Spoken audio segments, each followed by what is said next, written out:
আগামী 15 জানুয়ারির মধ্যে জুলাই অভ্যুত্থানের ঘোষণাপত্র জারি করতে সরকারকে সময় বেঁধে দিয়েছে বৈষম্য বিরোধী ছাত্র আন্দোলন। বছরের শেষ দিন 31 ডিসেম্বর মঙ্গলবার কেন্দ্রীয় শহীদ মিনারে মার্চ ফর ইউনিটি নামক কর্মসূচি থেকে আলটিমেটাম দেন সংগঠনটির আহ্বায়ক হাসনাত আবদুল্লাহ।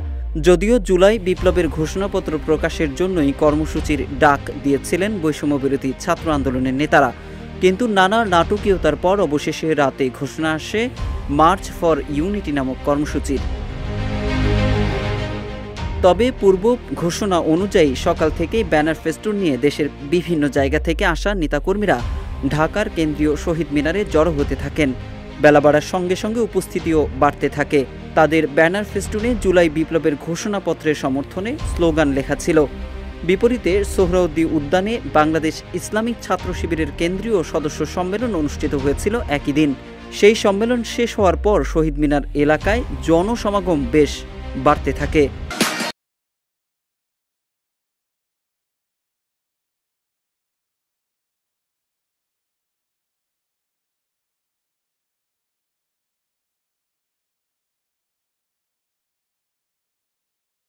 মার্চ ফর ইউনিটিতে কোটা সংস্কার আন্দোলন চলাকালে আহত এবং নিহতদের স্বজনদের অনেকে অংশ নেন।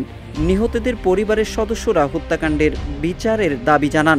কর্মসূচিতে অংশ নেওয়া অনেকে সংবিধান বাতিল, নতুন রাজনৈতিক বন্দোবস্তের দাবিও জানান। অনুষ্ঠানে বৈষম্য বিরোধী ছাত্র আন্দোলনের পাশাপাশি জাতীয় নাগরিক কমিটির নেতারাও বক্তৃতা করেন। নাগরিক কমিটির আহ্বায়ক নাসির উদ্দিন পাটোয়ারি দাবি করেন, সরকারের ঘোষণাপত্রে সংস্কারের ইঙ্গিত থাকতে হবে। এদিকে সমন্বয়ক হাসনাত আবদুল্লাহ তার বক্তব্যে দ্রব্যমূল্য, আইন শৃঙ্খলা পরিস্থিতি সহ বিভিন্ন বিষয়ে কোনো ব্যবস্থা এখনও নেওয়া হয়নি বলে দাবি করেন। একই সঙ্গে তিনি বিচার বহির্ভূত হত্যাকাণ্ডের বিচার নিশ্চিতের দাবি জানান। এছাড়া হাসনাত আবদুল্লাহ পিলখানা হত্যাকাণ্ডের বিচার, শাপলা চত্বরে আলেম ওলামাদের হত্যার বিচার এবং বিগত আওয়ামী লীগ সরকারের আমলের গুম খুনের বিচার দাবি করেন। 5ই আগস্ট পরবর্তী বাংলাদেশে আওয়ামী লীগ ছাড়া আর কোনো শত্রু নাই বলেও উল্লেখ করেন তিনি। এদিকে আওয়ামী লীগের সমর্থকদের উদ্দেশ্য করে বৈষম্য বিরোধী ছাত্র আন্দোলনের সমন্বয়ক হাসনাত আবদুল্লাহ বলেন, আপনাদের বলতে চাই, রিয়ালিটি মাইনা নেন। আপনাদের আপা ফিরবে না। খুনি হাসিনার পুনর্বাসন হবে না। সচিবালয়ে আগুন লাগার প্রসঙ্গ টেনে বিভিন্ন সময়ে বৈষম্য বিরোধীদের বিরুদ্ধে ষড়যন্ত্র হচ্ছে উল্লেখ করে তিনি বলেন, আগে তারা দেখেছেন সতীদাহ প্রথা, এখন তারা দেখছেন নথিদাহ প্রথা।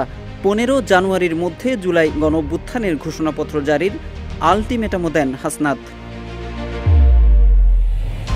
উল্লেখ্য, কয়েকদিন আগে সামাজিক যোগাযোগ মাধ্যমে হঠাৎই 31 ডিসেম্বরকে ঘিরে বৈষম্য বিরোধী ছাত্র আন্দোলনের শীর্ষ নেতাদের একের পর এক স্ট্যাটাস ছড়িয়ে পড়তে থাকে।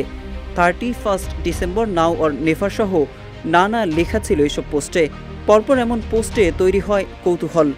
তবে এরপর প্রধান উপদেষ্টার প্রেস উইংয়ের পক্ষ থেকে জানানো হয়, জুলাই গণঅভ্যুত্থানের একটি ঘোষণাপত্র তৈরির উদ্যোগ সরকার নিজেই গ্রহণ করেছে।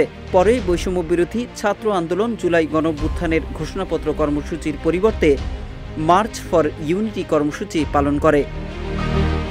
Mohammad Saiful Islam, news desk, Ittefaq.